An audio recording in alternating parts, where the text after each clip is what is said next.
starting point of the parade was 59th Street and 6th Avenue at the exit of Central Park.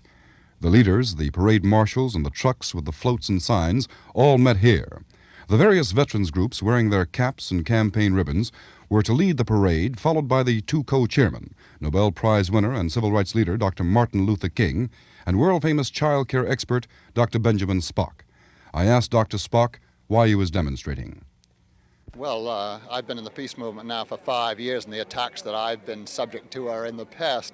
All I mean is there are efforts to split, to level scorn, and to try to pry segments of the peace movement apart. And I'm going to remind the people that this is going on, and they must keep their solidarity. Dr. Spock, are you against the war in Vietnam, or are you against war, period? I'm not a pacifist. I was very much for standing up to Hitler, and at the time I was in favor of the United States and the UN going to the rescue of South Korea when South Korea was attacked by North Korea, though that hasn't turned out very well since. It's this war that I'm opposed to. I think that the United States had no business getting in there in 1954, and it's been even more morally at fault in going on escalating the war. The starting time for the parade onto the United Nations was 11 o'clock, but various leaders and organizers, including Dr. King, were late in arriving, and as the parade marshals held the swelling crowds inside the park exit, the police were trying to hold some anti demonstrators at bay across the street, 4 of whom broke through the police barriers and tried to rip down some of the signs. They were quickly caught by the police and taken out of the area. As the last of the Peace March leaders arrived near 12 noon, the parade got underway, 12 to 16 abreast. They flowed in a seemingly endless torrent of humanity east on 59th Street toward Madison Avenue. The well-dressed, the dramatically costumed, the young, the old, all shapes, sizes, and backgrounds. The one common factor, their opposition to the war in Vietnam. And they continued to flow past this spot for almost 5 hours, on toward the United Nations and the giant rally and speeches which were to follow. This is Chris Borgen, WCBS TV News, reporting.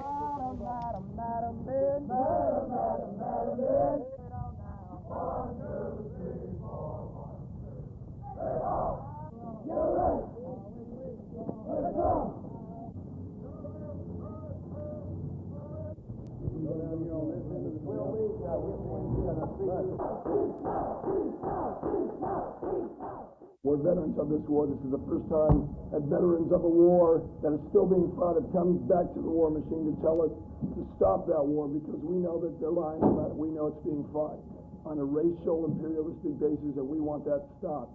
Well, I'm a veteran of the war also, and I'm also a black man. I still have confidence in the government and the country and the Defense Department also.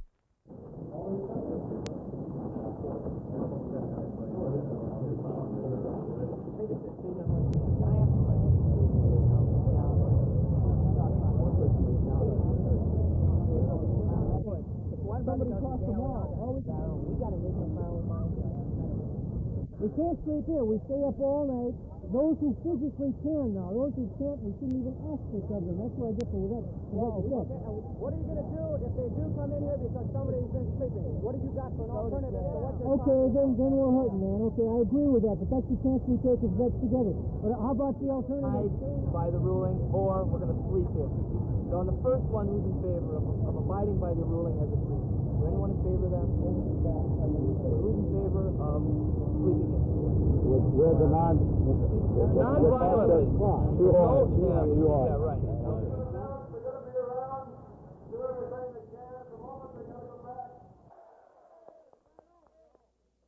I'm very glad to be here this afternoon in order to participate.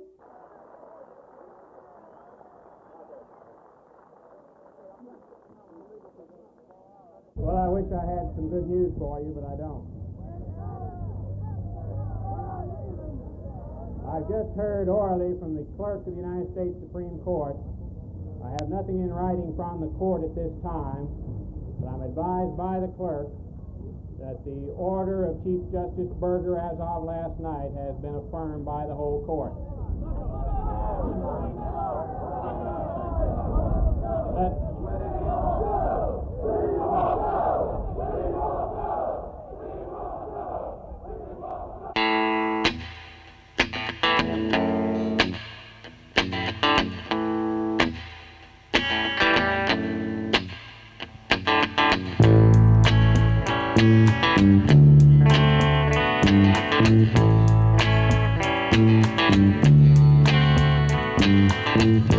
When I look out my window, many sights to see. And when I look in my window, so many different people to be, that it's strange, so strange. You got to pick up every stitch. You got to pick up every stitch. You got to pick up every stitch. Must be the season of the witch. Must be the season of the witch, yeah. Must be the season of the witch.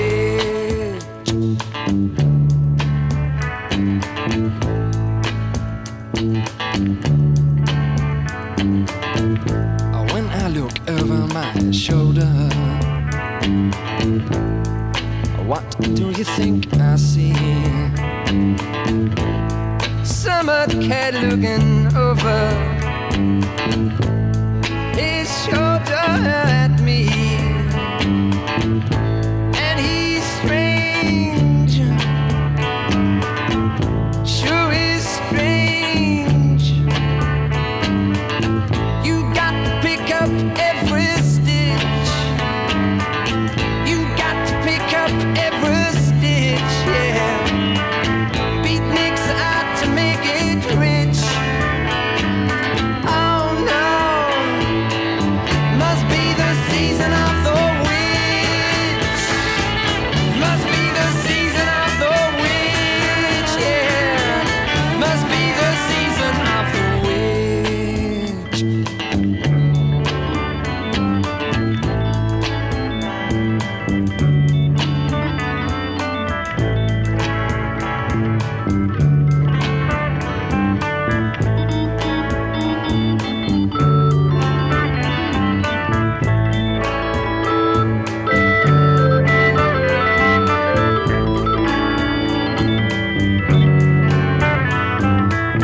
You got to pick up every stitch. The rabbits running in the ditch. Beatniks out to make it rich.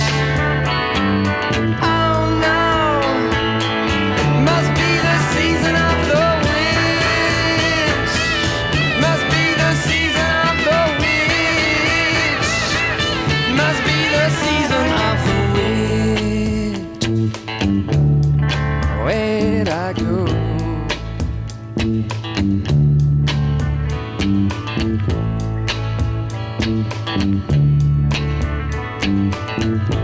When I look out my window, what do you think I see? And when I look in my window, so many different people to be. It's strange, sure is strange. You got to pick up every stitch. You got to pick up every stitch. The rabbits running in the ditch. Oh no, must be the season of the witch. Must be the season of the witch, yeah. Must be the season of the witch. Slow it up, slow it up, slow it up.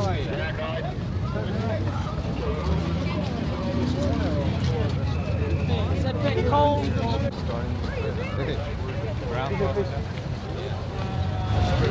Okay, Rick.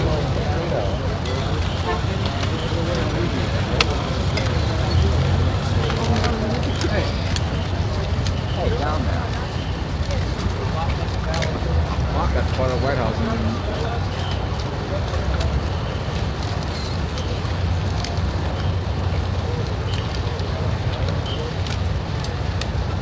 So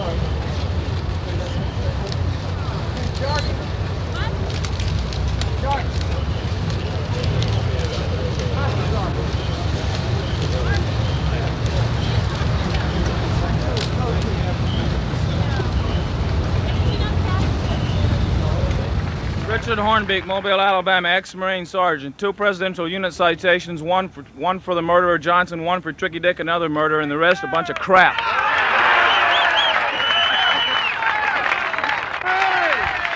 Purple Heart. 9.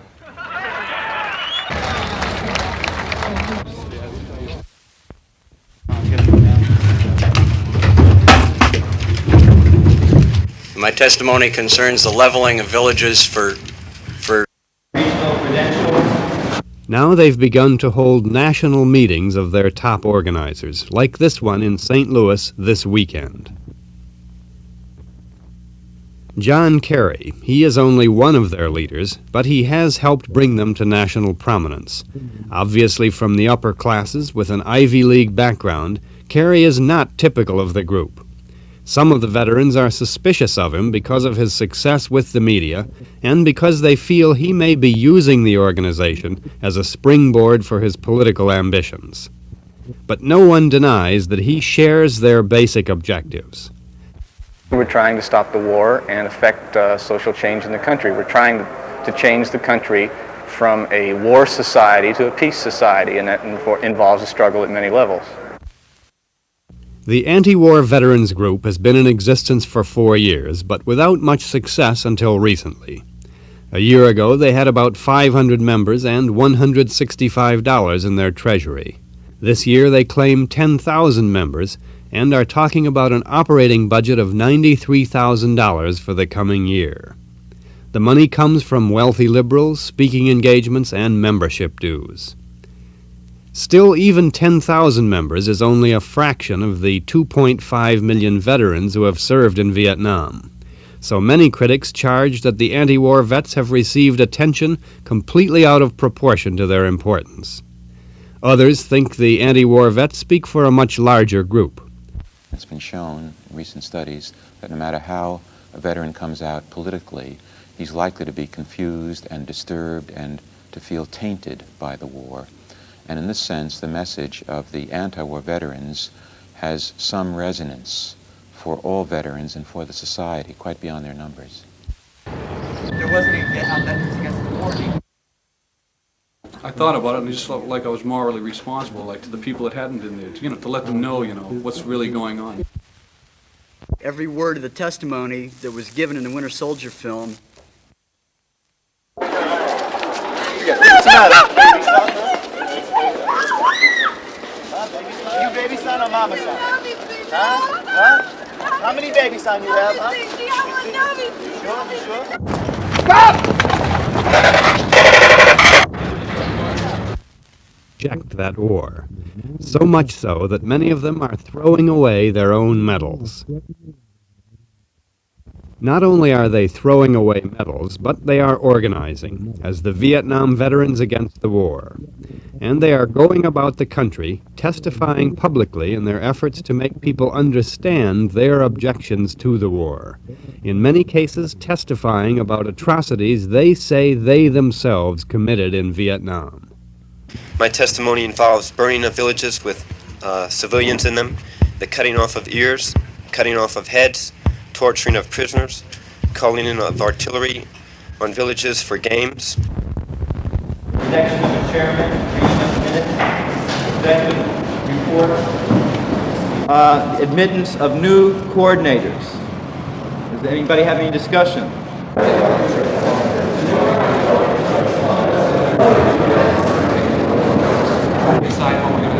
Acceptance of state coordinators or for steering committee? Acceptance of state coordinators. One vote. So And the coordinators are regional. We got a $95,000 budget. The Boston chapter of the Vietnam Veterans Against the War organized this spring right near Harvard University. They now say they have 800 members on their mailing list. In many ways, their views are typical of the anti-war vets around the country. You know, when I went to Nam, like I was behind the country, you know, I really thought we were right. And then, like, when I got there and when I left, it just seemed like it was the same thing. You know, a whole lot of people were dying for something that I couldn't see any, anything coming of it all, you know. And then when I come home...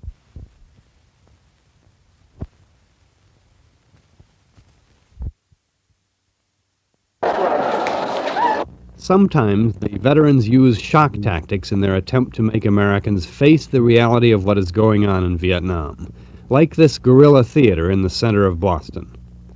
Most people on this particular day didn't understand the show or were repelled by it. Much more effective is what has become an almost endless round of appearances at high schools, civic groups, and other places which until recently did not welcome the vets. This man was paralyzed from the waist down after he was wounded in Vietnam. I didn't know death before. I didn't know Get those suspects up there. I want them security around here.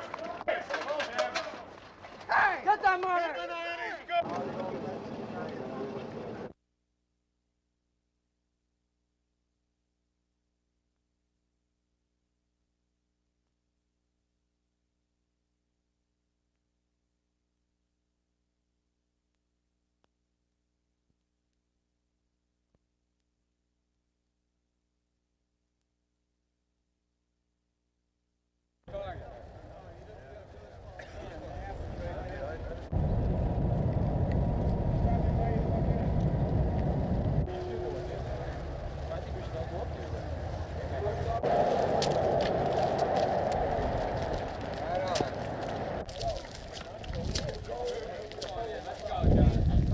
It was our understanding that you wanted a small contingent to go in and lay these wreaths.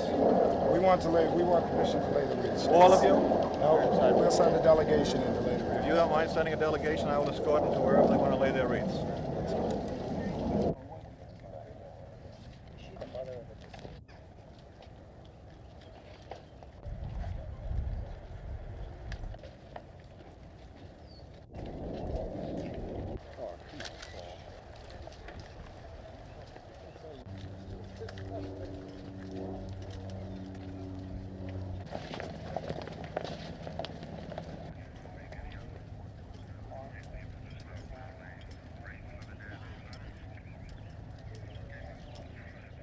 I think what they're demonstrating this week represents the very highest form of patriotism. I think sometimes it requires more courage to speak up for the national interest when one is here at home facing the political pressures of this nation. And I'm honored and pleased that they're here this morning to hear the deliberations before this committee.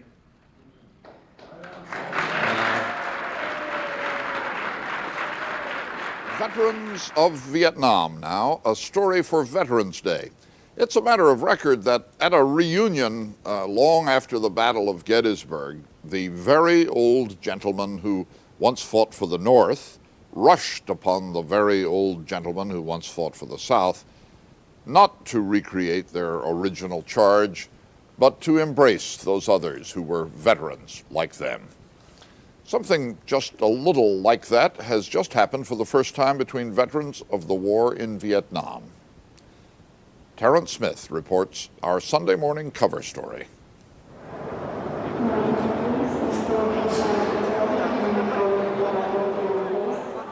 Thousands of people pass through New York's JFK International Airport every day. How are you? But Nguyen Ngoc Hung is a different kind of visitor on a very special mission. How are you? Hi, how are you? Good to see you. Good to see you.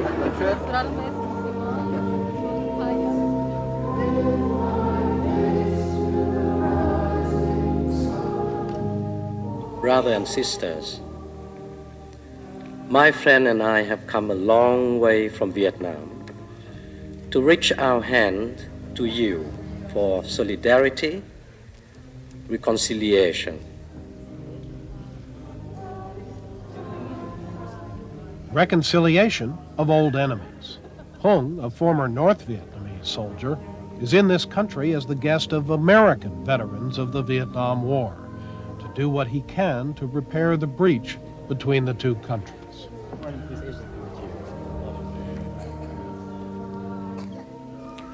I think that it's ridiculous that 15 years after the war, we are still fighting the Vietnam War. I think it's the time we should put the war behind us and establish normal relationships between the two people. The first one is the Brooklyn Bridge and the second is the Manhattan Bridge. It's a huge one, isn't it? Hung, an English professor at Hanoi University, is here as a private citizen. His trip, sponsored by a coalition of American veterans groups, comes at a promising moment. For the first time since the fall of Saigon, the two governments are speaking at top levels. We see the first real opportunity to bring closure to the Vietnam War. Hey, Bobby. I recognize you in meetings. You do, huh? Yeah. I recognize you too. Bobby Mueller, crippled by a shot in the chest in Vietnam, heads the Vietnam Veterans of America Foundation, which works for reconciliation. For our government, the war with Vietnam really never ended. It just shifted from military to economic and political isolation. Do you think it's ending now? Do you see developments and change? I am more encouraged over the last month or two than I've ever been that we have really just had a sea change, that we have really turned the corner. Well, you know, in Vietnam, we never thought of American people as our enemy, because during the war, we had millions of Americans protesting against the war in Vietnam, and that saved millions of lives, both Vietnamese and American.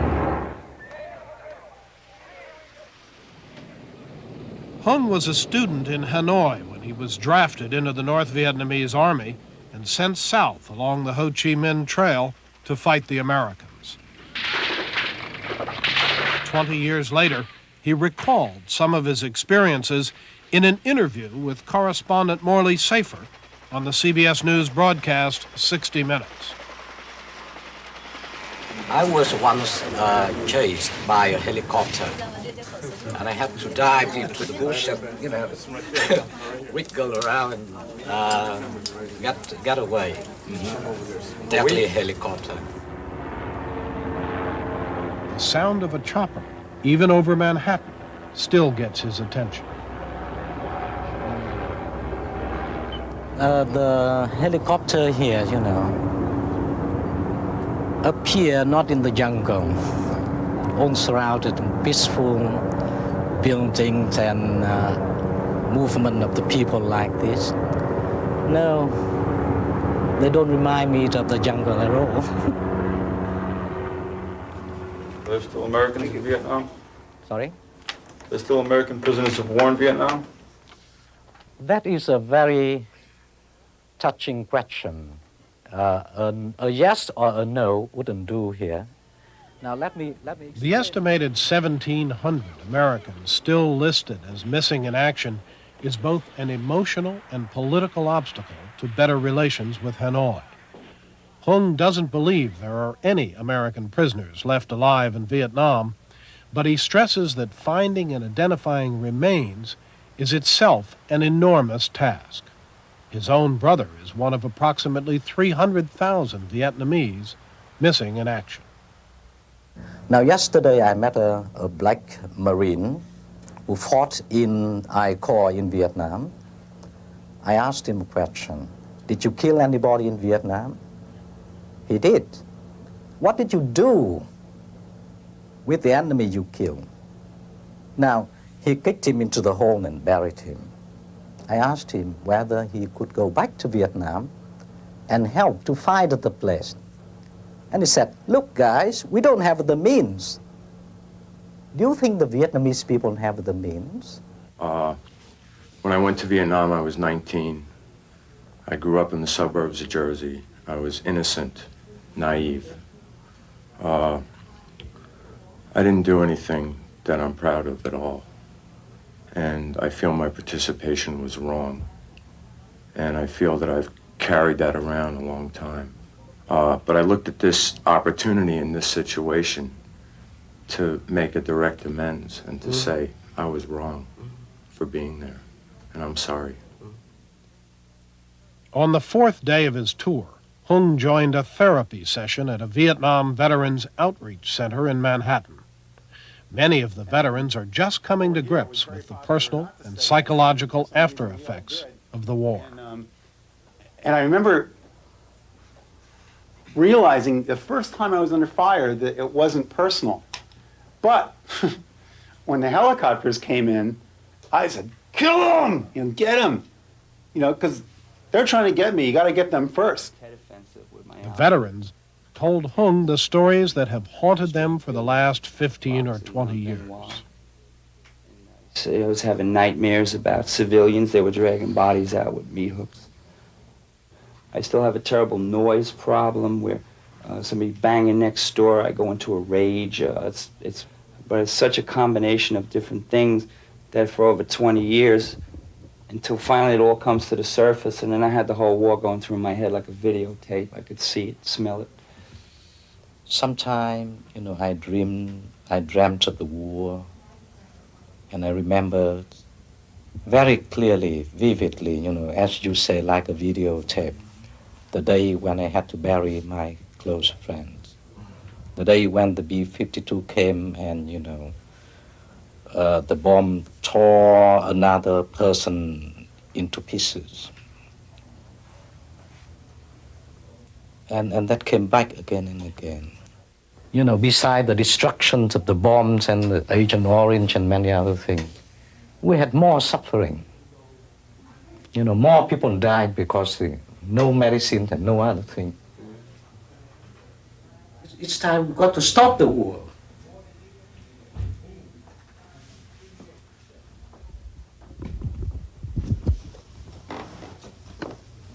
It's time, we shouldn't talk about our own wounds. It's time we've got to think about the people as well.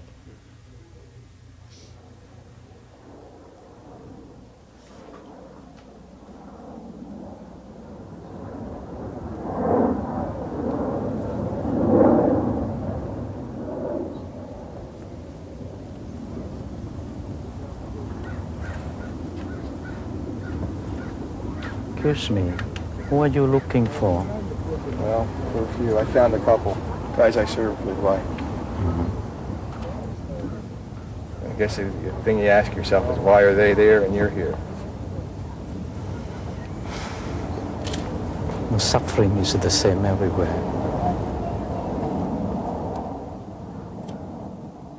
The sufferings are the same everywhere. Sentiments echoed by American veterans who insist that the nation must listen to them because they know the cost of war.